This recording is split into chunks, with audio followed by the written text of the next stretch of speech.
वालेकुम स्टूडेंट्स। अब हम पढ़ेंगे इंडस्ट्रियल इंजीनियरिंग मैक 331।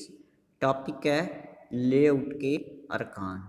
एक अच्छा लेआउट तैयार करने का इन्हिसार इन अरकान या अज्जा पर होता है, जिसे आप आम लफ्ज़ों में डाटा कहते हैं। मगर ये मालूमात लेआउट के किन किन पहलुओं को बेहतर प्लान करने के लिए मालूम की जाती है, लेआउट के अरकान कहलाती हैं। ये अरकान कौन कौन से हैं, ज़रा इनके बारे में पढ़ते हैं। पहला है कि इंडस्ट्री में तैयार होने वाली प्रोडक्ट का तज्ज़िया। दूसरा, प्रोडक्ट की तैयारी में आने वाले तमाम प्रोसेस का तज्ज़िया। पहले प्रोडक्ट का, फिर प्रोसेस का, उसके बाद प्रोसेस को अदा करने वाले प्लांट या मशीनों का तज्ज़िया, और फिर आखिर में उन फैक्टर्स को मद्देनज़र रखते हुए प्लानिंग या चार्टों की तैयारी।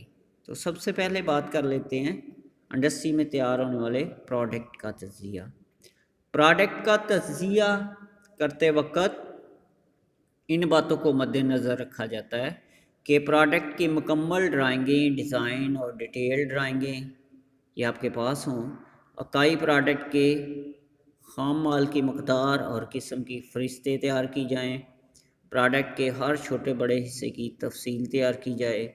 प्रोडक्ट के उन पुर्ज़ों की तफसील तैयार की जाए जो फैक्ट्री के अंदर तैयार होने हैं, और उन पुर्ज़ों की भी तफसील तैयार की जाए जो आपने वेंडर्स से यानी ठेकेदारों से या बाहर से बनवानी है।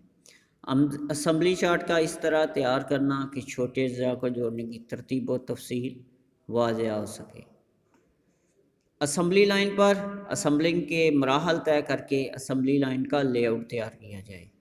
यह है प्रोडक्ट का तज़िया। इसके बाद है प्रोडक्ट की तैयारी में इस्तेमाल होने वाले प्रोसेस का तज़िया। प्रोसेस का तज़िया करते वक्त देखा जाता है कि रूट शीटें जो तैयार हुई हैं वो तरतीब के साथ हों, तरतीब से ऑपरेशन शीटें तैयार हों।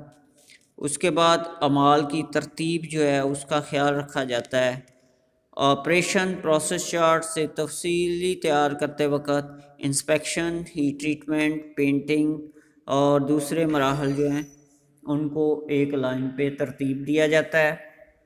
इसके बाद ऑपरेशन प्रोसेस चार्ट तैयार कर लिए जाते हैं। इसके बाद क्वालिटी कंट्रोल का भी ख्याल रखा जाता है कि क्वालिटी कंट्रोल करे, अखराजात कम से कम हों, प्रोसेस कब और कहाँ कहाँ करने हैं, कौन कौन करेगा, इसको तरतीब दिया जाता है। इसके बाद उस प्रोसेस में इस्तेमाल होने वाली मशीनों का तज़िया किया जाता है। हर प्रोडक्शन लाइन पर आपस में तवाज़न कायम करने के लिए मशीनरी की तादाद साथ साथ नोट की जाती है। फैक्ट्री की फ़ी हफ्ता, फ़ी माह या फ़ी साल की प्रोडक्शन को सामने रखते हुए मशीनरी टूल्स की तफसील दी जाती है। असम्बली लाइन पर दरकार असम्बलिंग सहूलियात का अंदराज किया जाता है। वर्किंग गुंजाइश देखी जाती है। ई टू ज़ी तमाम मशीनों का लेआउट तैयार किया जाता है। वर्क स्टेशनों की तादाद नोट की जाती है।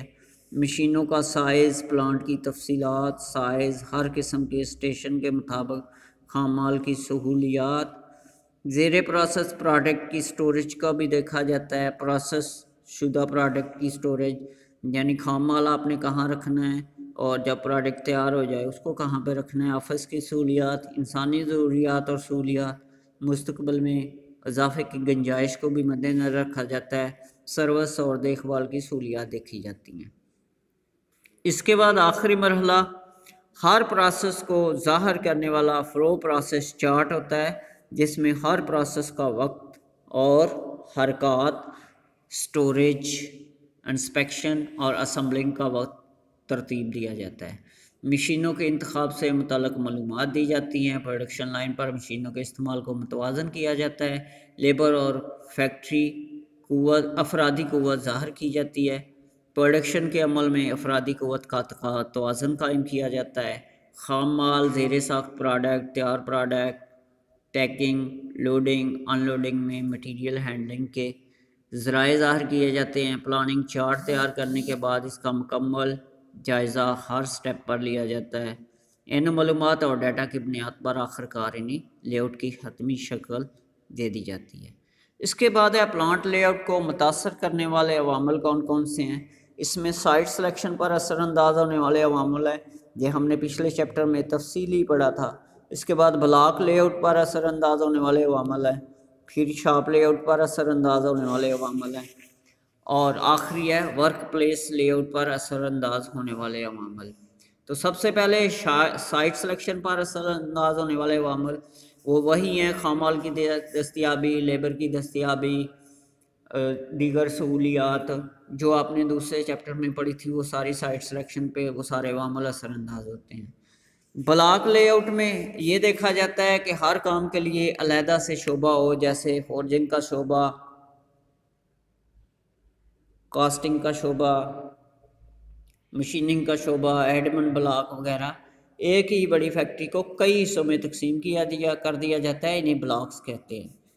उसके बाद है शॉप लेआउट, इसमें हर काम के लिए अलहदा से एक शॉप तैयार की जाती है, अलहदा से बिल्डिंग होती है, जैसे कास्टिंग शॉप है, मशीनिंग शॉप है, टूल रूम शॉप है, पैटर्न मेकिंग शॉप है। ये सारी शॉप्स तैयार की जाती हैं और इन शॉप्स को इस लिहाज से तरतीब दिया जाता है कि उसमें इनपुट और आउटपुट इजीली हो सके। Work place layout, work place layout से मुराद ऐसा तफसीली लेआउट जिसमें किसी पुर्जे पर होने वाले लगातार ऑपरेशनों की तरतीब और वर्किंग मशीनरी की तफसील का भी ख्याल रखा जाता है। हर वर्क प्लेस के लिहाज से मतलूबा मटीरियल और इंस्पेक्शन की सहूलियात का ख्याल रखना भी ज़रूरी होता है। मसलन असम्बली लाइन के हर मकाम पर असम्बली यूनिटों के लिहाज से पुर्जों के स्टॉक और दीगर असम्बलिंग सहूलियात को करीब होना चाहिए। वर्क प्लेस की तरतीब बदलने से सहूलियात के मुहैया ना होने की वजह से प्रोडक्शन पर गहरे असरात मरतब होते हैं। ये था बच्चों आज का चैप्टर, आज का लेक्चर, और उम्मीद है इसकी आपको समझ आ गई होगी। ज़्यादा मुश्किल नहीं है, एक दो दफ़ा पढ़ेंगे तो आपको समझ आ जाएगी। Thank you.